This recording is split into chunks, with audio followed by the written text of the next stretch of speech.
step,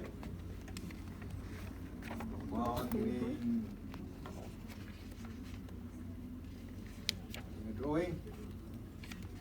So what we have done so far will be to determine the total inertial force. Kay kaning 530, 344, 172, inertial force may naman kay ground acceleration, no? Horizontal ground acceleration. Ato nakatunan sa engineering mechanics, if there is an acceleration, there is inertial force developed, no? Di mo na ma-feel, pananglitan, kung magsakay kag jeepney, mo accelerate kalit, ang jeepney, matrapo ka, no? O kalit o brake, trapo mo ka, di ba? So mga inertial force na. So sa earthquake, hinihingon man ang ground, no? So taking a to and fro motion. So mo lang na yung mga inertial forces nga ma-develop. Nga mo ni siya nga estimated nga magnitude, no? Pero kani siya nga total ng mga forces, ang pangutana niini, how will it be distributed, no, to the lateral resisting frames. Nangitan sa earthquake in the X direction, mo ni siya mga forces nga ma-generate, pila man ang i-absorb ni nga frame, diri nga frame o diri nga frame. So there are three frames in the X direction, no? The frame along grid line 1, grid line 2, and grid line 3. So muna siya sa ang frame nga mo resist, no? Kung ang earthquake mag-act sa X direction. Okay? Now, if earthquake acts in the Y direction, aliya, no? So unsa man sa mga frame nga mo resist. So you have frame along grid line A, B, C, D. So, usa na sila mangusog, no? Kay ang handos nga tuman nga direksyon dire una, no? So kaning mga frame nga along sa direction sa seismic force, they are the frames that will resist that seismic force. So mo na siya ang pangutana, how much will be absorbed by this frame and how much will be absorbed by each of the frames. And that is now the goal of the next step, which we call torsional analysis. Torsional analysis, no? So sa torsional analysis, atong kuhaon ang atong mga vertical resisting elements nga mo mga columns. Sa kanina example, puros naman column wa matay shear wall. So gituyo ta na kay aron masayon. Kay dumano na to dayon na column na shear wall murag kuhan kayo, no? Yung kuti kayo. So ato lang tagsa-tagsaon. So kini atong building mubo ra man ni siya, so there is no need for shear walls here. We can have columns as the vertical lateral force resisting element. So these are the columns which in this diagram we number, no? So each column will be given a unique number. And when you number the columns, you just do it systematically, no? So panalitan kini 1, 2, 3, 4, 5, 6, 7, 8, 9, 10, 11, 12. Okay? Dili kay 1 ya, 2 dire, 3 dia, 4 dia. Kana pwede sana kung gusto gyud kang maglisod-lisod sa imong kinabuhi, no? Pero di man ta gusto maglisod-lisod sa atong kinabuhi, systematic lang pag numbering. Okay? So there are 12 columns, so each column will be assigned one element number. Now, initially, we assume the column size. So we have 0.4 by 0.4 for all the columns. But of course, we know that that is not necessarily true, no? Posible man nga i-design na to, kanang mga interior column nga bugat og load, posible mas dagko ni siya kaysa katong mga panalitan kani nga column nga gaan ra kay load ni carry, no? Posible nga mo vary ang sizes. Pero wa pa man ta kay baw, no? Takabaw pilagi size, so we begin with an assumed size. Okay? So unsay size i-assume? Well, that is a judgment call on your part. Ha? Pwede ka mananaw-tanaw sa mga existing building, no? Dagat technician, manukod ka, no? O pwede sa nga managhap lang yung ka, o pwede sa magkumpirensya ka sa imong classmate, no? Magsabot mo, ha? So pagdebate mo diha, no? Sa maayong assume nga column size. Pero di gyud mo makasinabot, ala pag iyahay na lang mo, no? Imo 0.4, iya 0.45. Okay ra na, no? Kay mo lagi na assume ra man na, no? Wa may moingon nga correct o sayop ka sa imong assumption. Ay lang sa assume og 3-story raw yang imong kulong 1 meter by 1 meter. No? Nagrabiya sa na nakuha sa imong kulong oy. Ha? Baisad palabi no? Dili sad may mo nga palabian imong gamay, di ba? Ang pinakagamay gyud siguro ang base sa code no, seismic zone 4, the minimum dimension of the column should be 0.3 meter. So 300 by 300. Dili may yung nipis na kay column kay of course it is very slender no, and it will cause a larger sway no sa imong building kung flexible or slender ang imong column. So here I just assume 0.4 by 0.4 no, sa first iteration sa atong calculation for all columns no. Aron masayon. Ha? So mo na akong gihimo dire.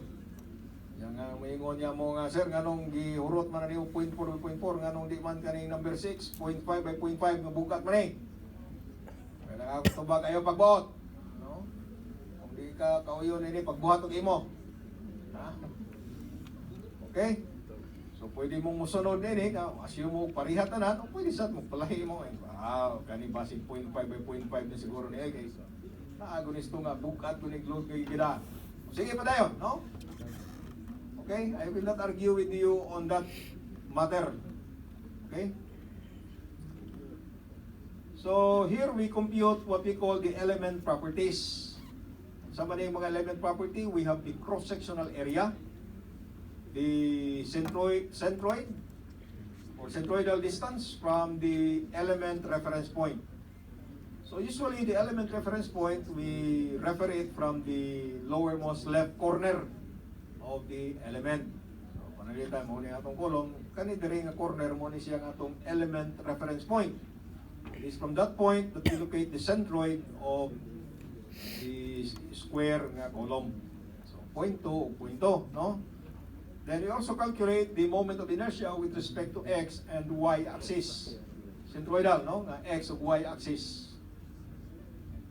Kay rectangle man so 112 dx cube, no?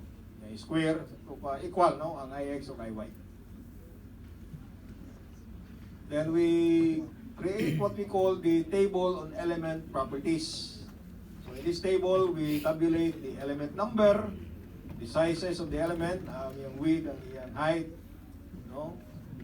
Then the area, moment of inertia with respect to x, na equal na sa y, kana kung square. No? Kung rectangular, malahi na, no? Malahi na ang ix o iy. Then we have here the x and y coordinate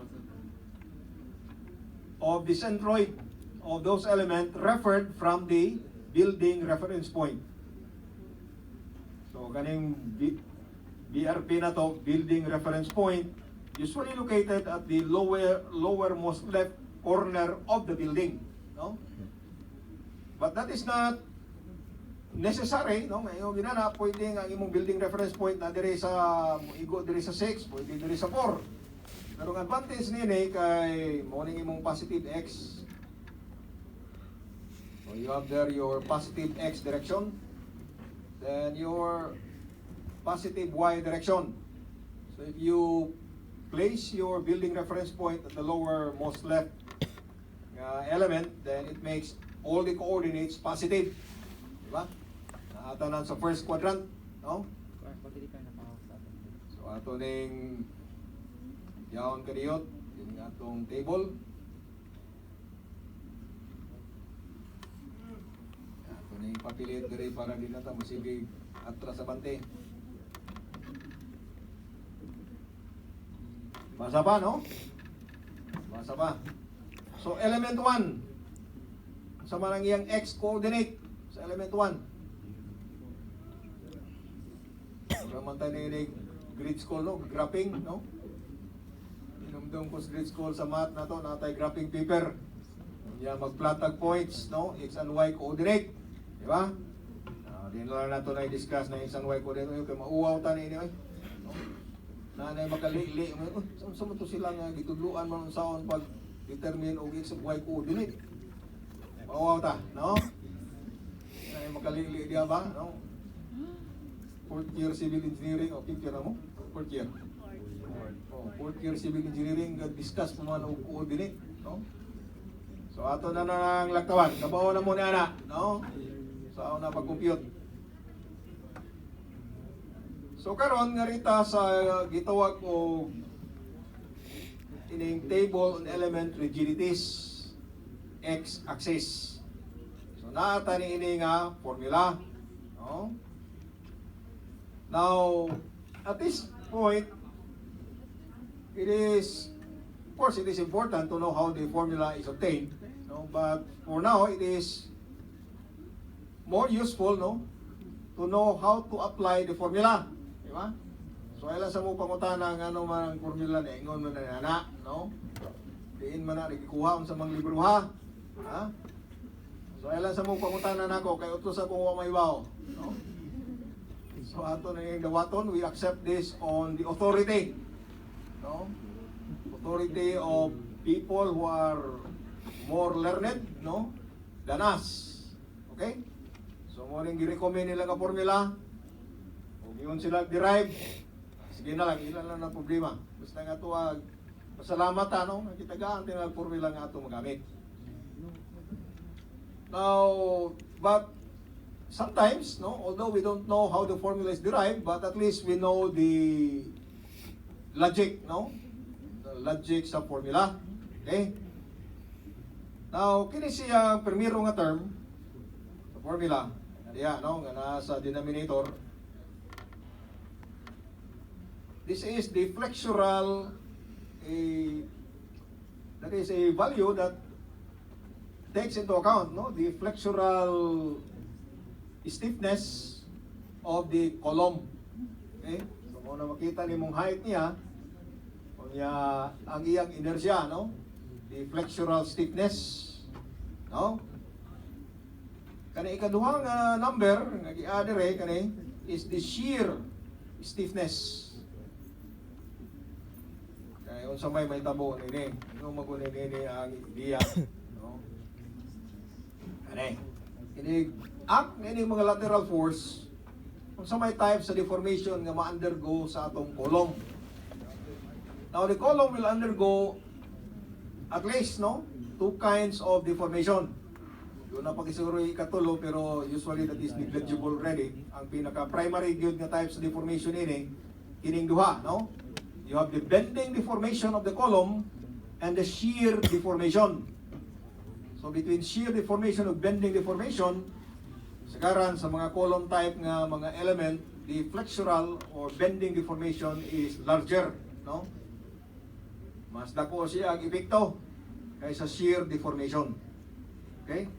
So flexural deformation, the column will bend. Shear deformation, the column will change in shape from that of a rectangle to a parallelogram, no? So nakasabot naman tayo sa ng shear deformation base sa atong nagkatunan sa strength of materials, no? Na kung mao ning atong column, no? When it is subject to shear, so nakay tuo dire, reaction dire sa base sa column, no? So unsa may deformation sa column due to the shear load. So ang atong column from a rectangular, no, nga elevation, it will form into a parallelogram, no? So, hindi na ang iyang forma, no? Kung ano siya gitawag na itong shear deformation. Ikan sa rectangle nga shape, paingon sa parallelogram na shape, no? Bending is different. Bahog man na siya, no? Bahog siya. So the column can bend in single curvature bending or it can bend in double curvature bending. If the girder is of sufficient stiffness, then it can create a double curvature bending sa imong column, no? Okay? So muna siya ang kaning kuan sa flexural nga stiffness. This is for flexural rigidity kini siya sa shear nga rigidity, no? Now,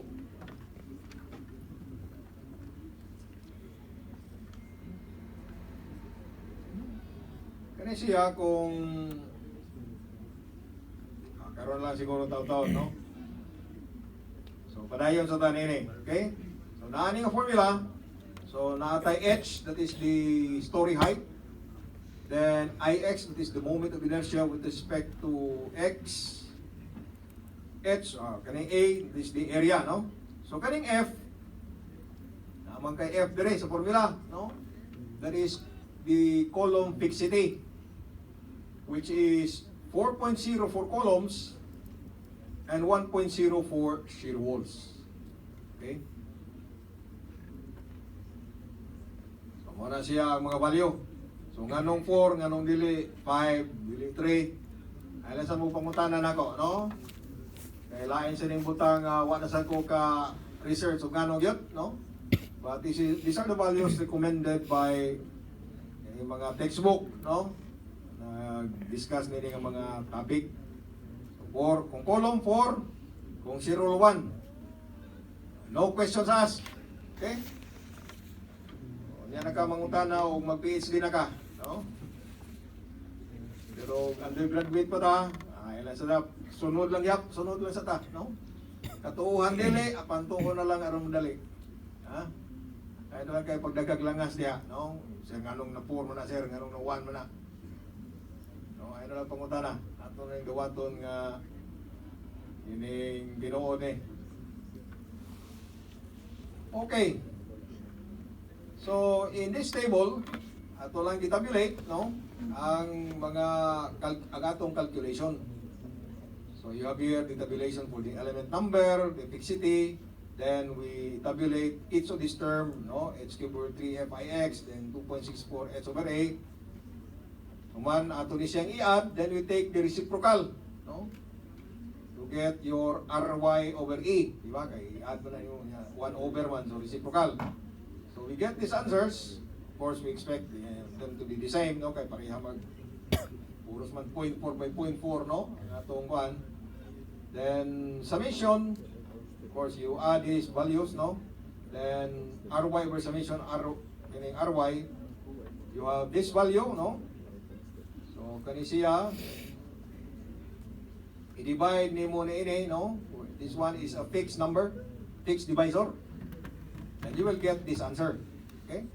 So, kung Excel na siya, so, kani, divided by ini, nyo kani, dollar ni siya, no? I-fixed reference. Okay? Butang diri ang kwan, biraha pa ingon sa ubos, inigbuhin ni mo. Ana? I-solve na sa Excel na yun, tanan, no? Then you add. Of course, the sum here should be 1. So, unsay atong i-calculate in reference to x-axis, ato sang kumpiton in reference to y-axis. So, nasa tay similar, no? Calculation, but instead of ix, we have here iy. Maro na yung nausab, no? Ato na sa kita-tabulate dire. Actually, sa Excel, di naman kinahanglan tabulate ni mo ni nga value. Sa ganing f, kung maminti man siya nga 4, no? Sa element 1, pwede nakadritso na yun nga answer, di ba? Hindi na kailangan i-tabulate niya kaya pwede mo gana i-encode ni mo ng intiro ng formula, no? Pwede kinahanglan yan naman, di ba? Now, next we locate the center of mass. Ito na siyang kopyahon.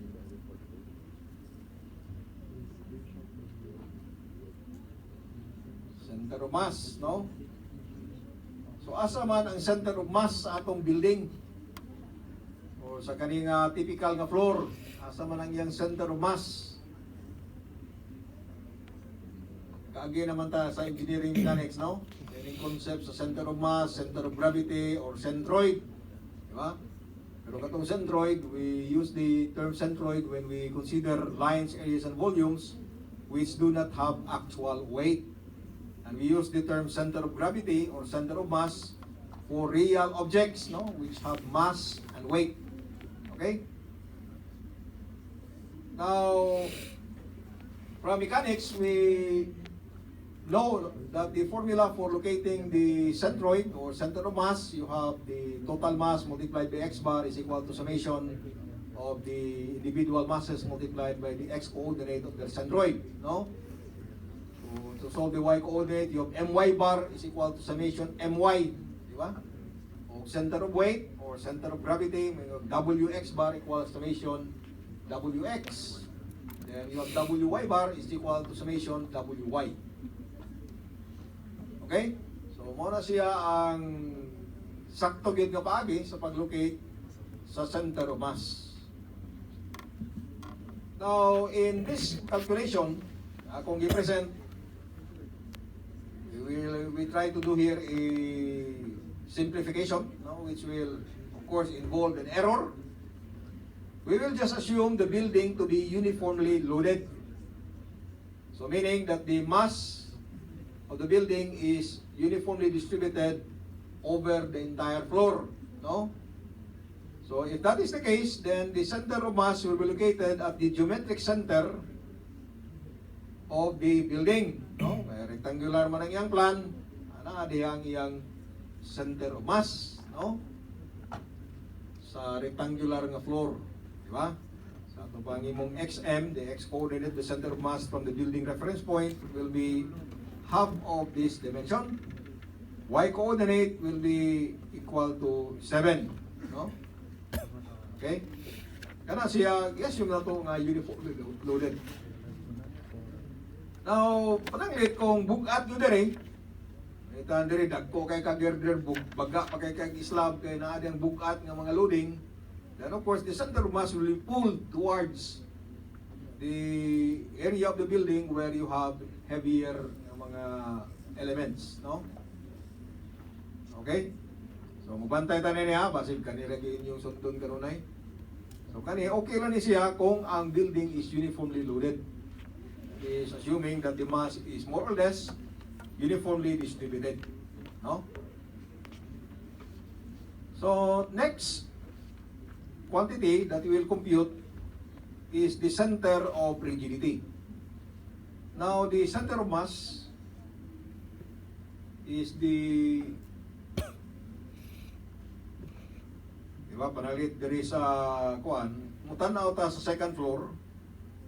Second floor na kay total inertial force nga 172 kilonewton, no?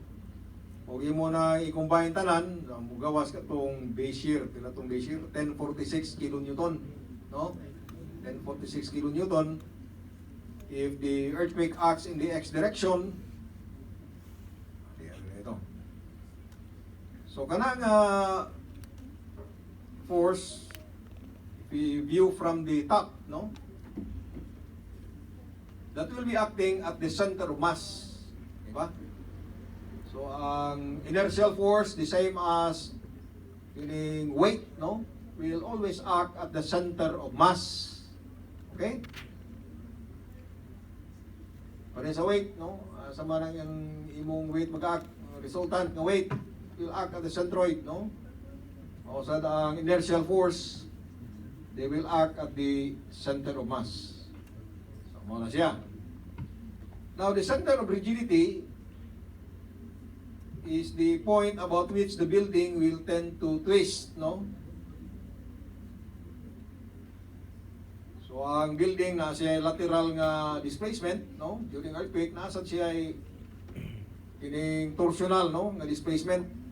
It will tend to twist about its vertical axis, no? So about what line, no, will it twist? Muna siya ang gitawag na to axis of rigidity. If you view it from the top, then it is the center of rigidity. So muna siya karon ang calculation na to.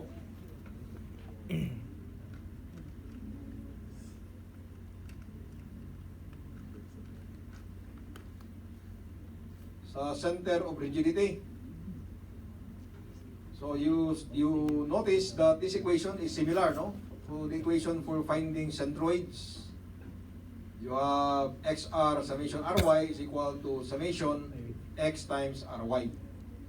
So XR is the x-coordinate of the center of rigidity, and YR is the y-coordinate of the center of rigidity. So ato ning gi-tabulate. So again, we have here the element number, the x and y coordinate of this element, then Ry over E, which is taken from this table, then Rx over E, taken from the previous table. Ano ito rin? Asa na to? Ini Ry over E, ini siya muning Rx over E. No? So muna itong i-copy na rin. Then XRY, so just multiply the x coordinate times Ry over E nga value. Samtang imong YRx, so multiply nimo ang y coordinate sa Rx nga value. No? So you will be able to obtain the values in these two columns. So manana kani siya imo ning i-add. Kani sa i-add nimo ni, no? Kanara day ko to dia. So you have here the sum, okay? So the kani siya nga value represents summation x ry, then you divide that by summation of ry, no? So kani diri nga value. So kini divided by ini, you get 11.5. This value divided by this value, we get 7. No? So that locates the center of rigidity from the building reference point. So that is the point. So mo ni ang ato interpretation. If this is the building plan, so this is the center of mass, mo ni ang x y coordinate. You have here the center of rigidity and yung x y coordinate. Now, although puros ni 7, pero ato nang gituyo nga walang nato gi-align, aron lang ma-emphasize, no? That normally the center of rigidity and center of mass do not coincide. Okay? So the center of mass is the point at which the resultant force will act, and the center of rigidity is the point about which the building will tend to rotate or twist. No?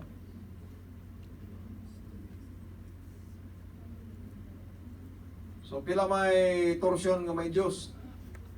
So for seismic acting in the x direction, you have P multiplied by this distance, no, which is the difference of YCR and YM. Okay? So since 7-7 man so 0 ang imong torsion o mag-act ang earthquake along X. But when earthquake acts along Y, so you have your P multiplied by this distance, yung moment arm, no, from the center of rigidity. And it is 11.5 minus 11, so nakakay torsion, no, in the counter, in the clockwise direction. So monitor it, total torsional moment due to seismic in X direction, so 0, but due to, or in Y direction, you have initial value.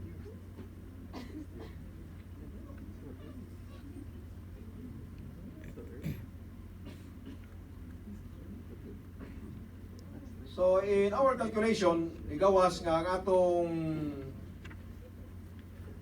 kining torsional nga moment where about z-axis with the force applied in the x direction is 0, no?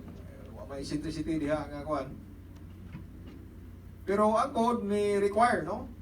We design the building for accidental torsion. Ang iyang value is the force, the base shear, multiplied by this accidental eccentricity, which is taken as 5% of the building dimension perpendicular to the force. So for example, you are computing sa x direction. So ang imong D, kaning 14 meter nga dimension. Kung mag-compute ka along Y, kaning dire, then your D will be 22 meters nga dimension. Okay? So we have here the calculation for accidental torsion, MZX and MZY. So kaning MZX, ikumparar na nimo dire sa kani dire, 0 man, di kani mo govern. Ang MZY sad kining 1151 you compare with 523. The larger value governs, no? So kani sad mo control. Kaning accidental torsion mo i-govern. So ingon na, no? Notice there, no, that the accidental torsion is 5% of the building dimension perpendicular to the force. So that if you have a very long building, no? Umon mo rin mga eskwelahan, di ba? Narrow niya, taas kayo, no? Taas kayong mga kuwan. So the accidental torsion here will be significant. 5% of this dimension that will cause a large torsional force, no? So kung ang dili maayo, no? It's not a good geometry o plan geometry ng imong building is very extended nga rectangular, no? Ang iyang layout, okay? Labi na sa mga high-rise building dili maayo nga ingon na, no? Mas maayo nga himuon nimong twin towers, no? Imbis nga usa ka taas nga kuan, pwede buhak mo nimo ngadto sa duha. So mo nagkabantay siguro mo nga diri sa Cebu dunay daghan nga ingon ni ang configuration sa building, no? Dunay duha ka towers with a common nga podium. Okay? That is to reduce the accidental torsion.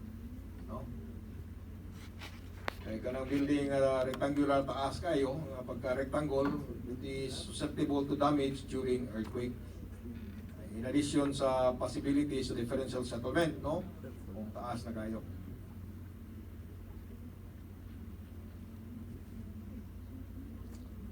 Okay.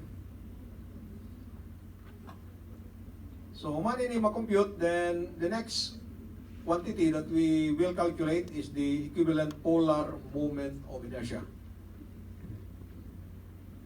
Now, muhatag kong analogy, umot lang sa inyong strength of materials. Sa batong semestira itong strength of materials. Kuhaan pa man mo na ito, no? Second year percent. Ya, karon 4th year naman mo percent. Duha na katuig yung milaway. So, posibleng nalimta na. Ng strength of materials. Pero sa strength of materials, na ay topic itong eccentrically loaded, bolted, and welded connection. No? You remember that? Eccentrically loaded or bolted connection? Wala mo indog. Basig na absent na muna ito nga time na-discuss inyong maestro. Panahon to COVID. Sige na mo online. Okay, anyway. So, panalitan mo na itong bolted connection. Mo na itong mga bolts, no? Na. Ito lang ito ning i-align, no?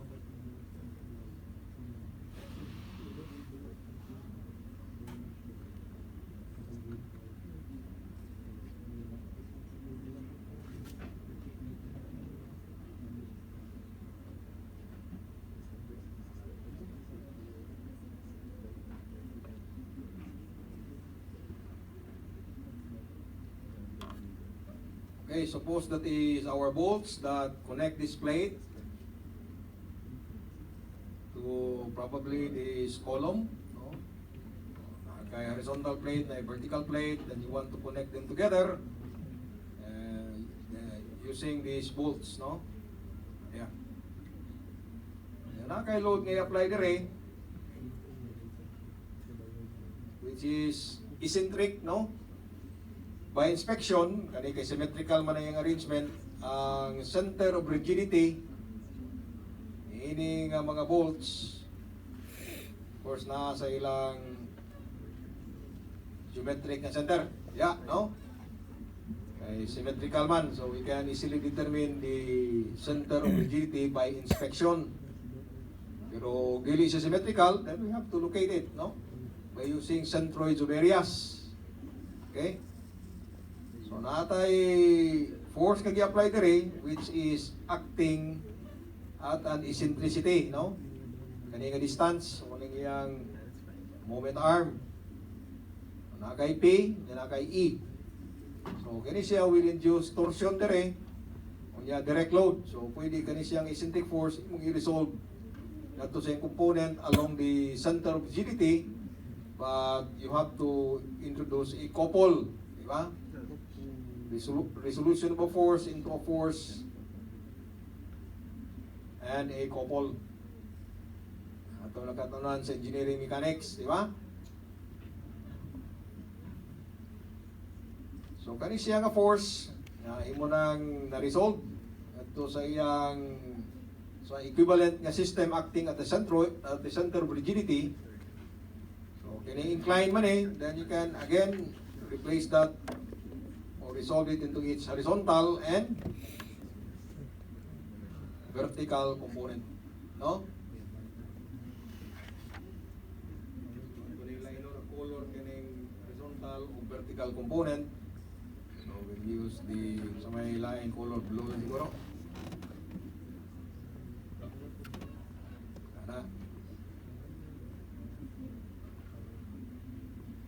Klaro ba? Klaro na diya, no? Now, due to this horizontal component, kung sa may force nga ma-impose na ini nga mga bolts na to, so na ay mga horizontal forces diya, no? Copy. Horizontal diya. Horizontal dire. Horizontal diya, no? That is due to this horizontal component, no?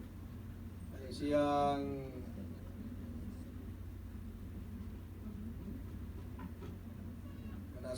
kuan, di ba? So pila mo yung magnitude sa horizontal force nga mag-act nato sa mga bolts. Simply, kung Px na siya, Px divided by N, where N is the number of bolts, di ba? Now, due to Py, kani siya nga force dire, nasa vertical force nga ma-induce nga to sa mga bolts. Yeah.